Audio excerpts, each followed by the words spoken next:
Bonjour, je suis fort heureux de te retrouver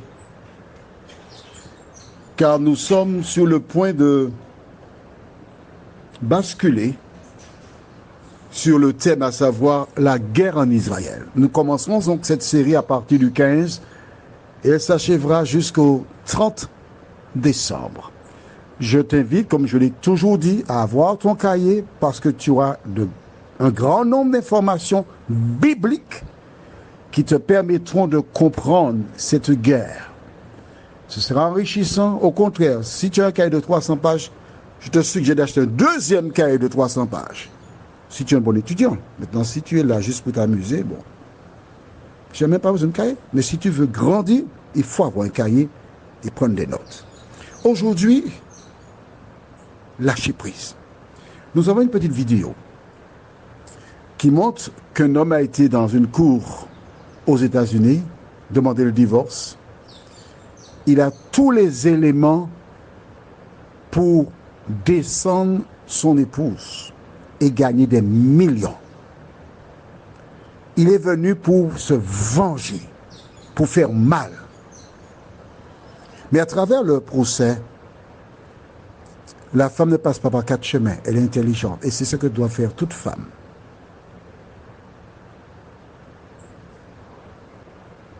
Lâcher prise. Elle a déclaré que lui, il a été honnête dans la relation, sous-entendant qu'elle ne l'était pas. Et quand elle est partie, il a été vers elle. Elle a reconnu son erreur. À deux, il n'y avait personne. Mais elle lui a dit, mais écoute, je reconnais ce regard, je sens que tu aimes l'avocate, ton avocate. Et quand il est retourné dans la cour,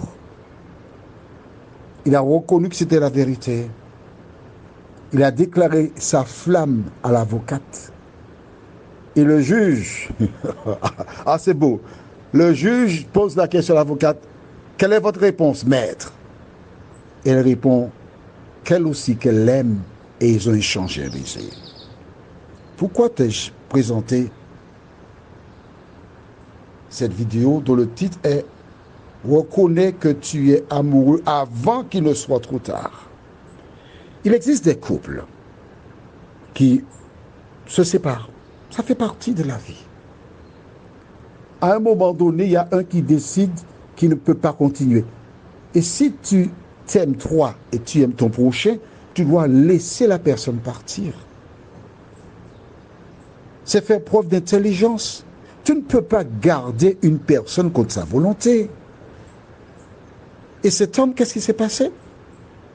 Il a lâché prise. Il a trouvé l'amour. Lorsque tu te sépares de quelqu'un, à contre-gré, peut-être que Dieu a quelque chose de meilleur pour toi. Alors ne fais pas la guerre. Remets-toi à l'Éternel et agis en chrétien ou en chrétienne. Juste avant, prions. Seigneur, merci pour cette petite vidéo. Merci de visiter celles et ceux qui passent par des moments comme cela, qu'ils se laissent entraîner par le Saint-Esprit et agissent avec sagesse et intelligence, nous t'en prions. Au nom de Jésus et pour ta gloire éternelle. Amen.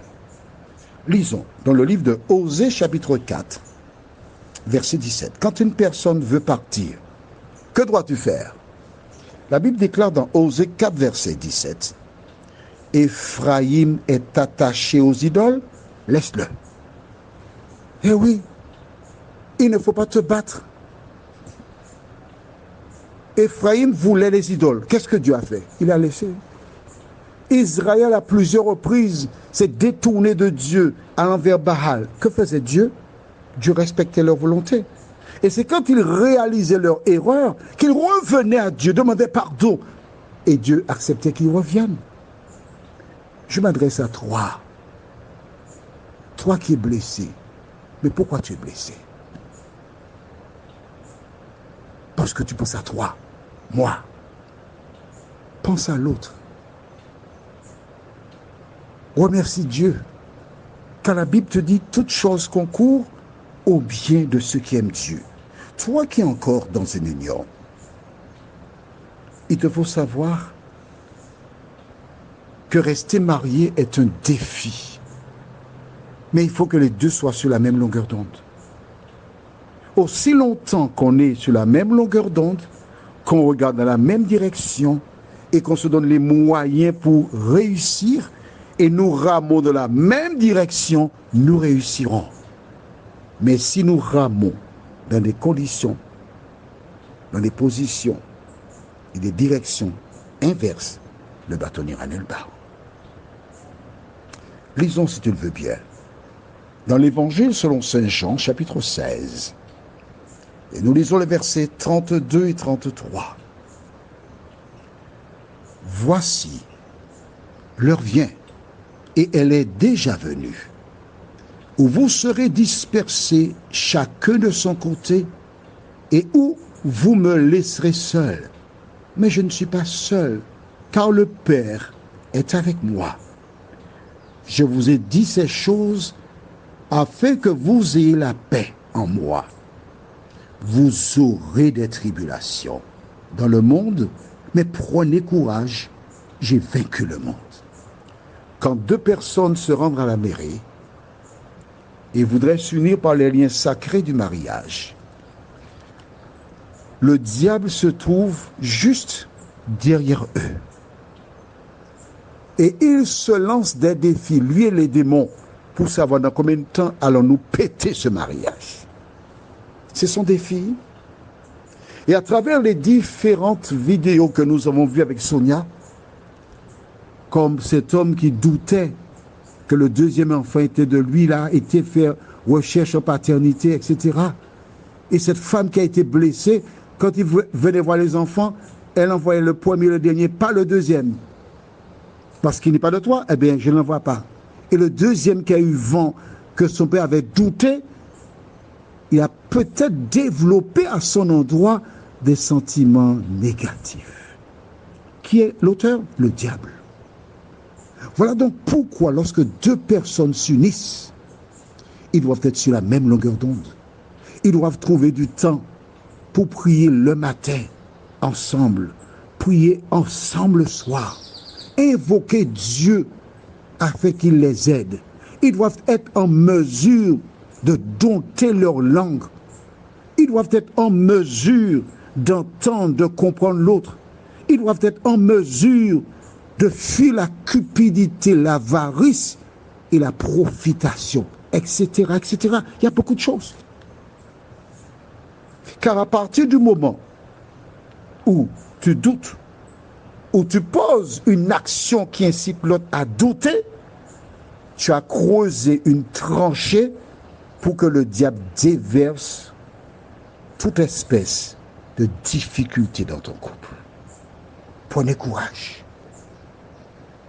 Ne donnez pas l'occasion au diable d'entrer chez vous.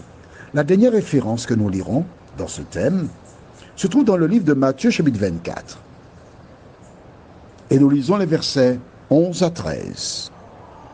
Plusieurs faux prophètes s'élèveront et ils séduiront beaucoup de gens.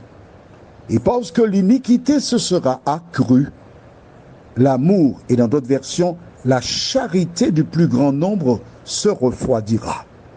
Mais celui qui persévérera jusqu'à la fin sera sauvé. Alors, nous pouvons prendre ces versets comme des signes du retour de Jésus.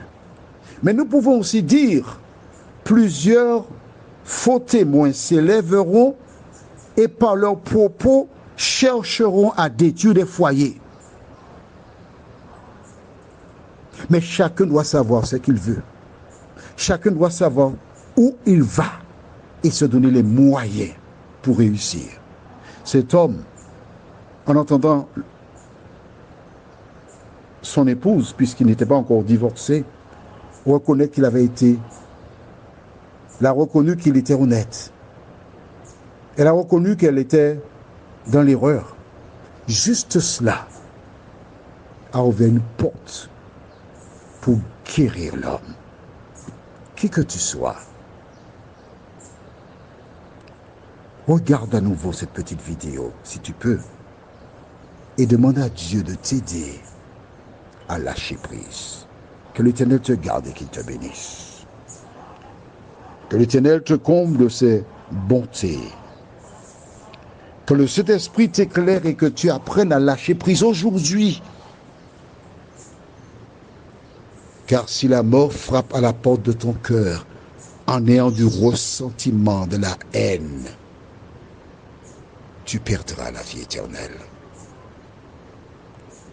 Que le Saint-Esprit te conserve cette clarté d'esprit et que tu vives pour la gloire de Dieu. Amen. Je te souhaite une bonne journée et que l'Éternel t'aide à marcher avec lui. À demain, si Dieu nous prête vie.